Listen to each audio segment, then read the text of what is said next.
లైఫ్లో ఉన్న all స్ట్రగుల్స్ని overcome అయ్యేలా ఈ మహోన్నతమైన శ్రీకృష్ణాష్టమిని ఏ విధంగా సెలబ్రేట్ చేసుకుందాం. భగవద్గీత గుడిలో రచించి బడిలో బోధించింది కాదు.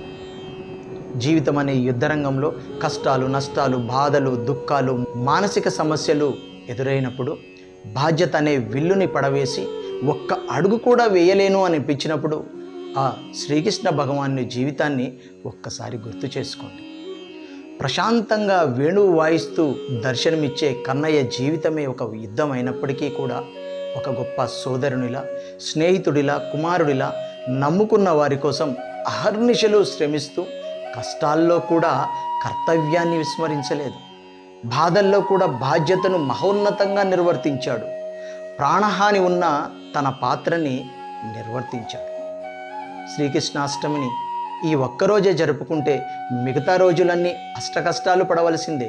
ఈ శుభదినాన భగవద్గీత సారాంశాన్ని అర్థం చేసుకొని ఇన్స్పిరేషన్గా తీసుకొని చేసే ప్రతి పనిలో ఆ ధర్మాన్ని నిర్వర్తించడం ద్వారా ఉన్నతంగా ఎదగగలుగుతాం. కురుక్షేత్ర యుద్ధ సమయంలో దుఃఖసాగరంలో మునిగి ఉన్న ఆ అర్జునుల వారు కూడా శ్రీకృష్ణుల వారు చెప్పిన ఆ భగవద్గీత సారాంశాన్ని అర్థం చేసుకొని వారి వద్ద అతి తక్కువ సైన్యం ఉన్నప్పటికీ అమ్మో ఎదుటి వారిది అతిపెద్ద సైన్యం, వారితో పోరాడగలనా, విజయం సాధించగలనా అని సందేహించకుండా, భయపడకుండా వారి దృష్టిని ఫలితం మీద కాకుండా పని మీద పెట్టి వారి బాధ్యతను మహోన్నతంగా నిర్వర్తించి మహా గొప్ప విజయాన్నే సాధించారు. కాబట్టి లేవండి, కొనసాగించండి, భయపడకండి, చేసే ప్రతి పని ఉన్నతంగా చేయండి. ఫలితం ఏదైనా ప్రశాంతంగా ఉండండి.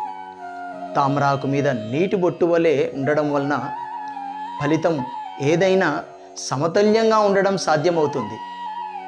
ఆ శ్రీకృష్ణ భగవానుడు చెప్పినట్లుగా పని ఉన్నతంగా చేయడమే మీ ధర్మం, ఫలితం ఆ భగవతేచ్ఛ. అలాంటి శుభదినం ప్రతి ఒక్కరి జీవితంలో రావాలని మనస్ఫూర్తిగా ప్రార్థిస్తున్నాను. కృష్ణాష్టమి శుభాకాంక్షలు.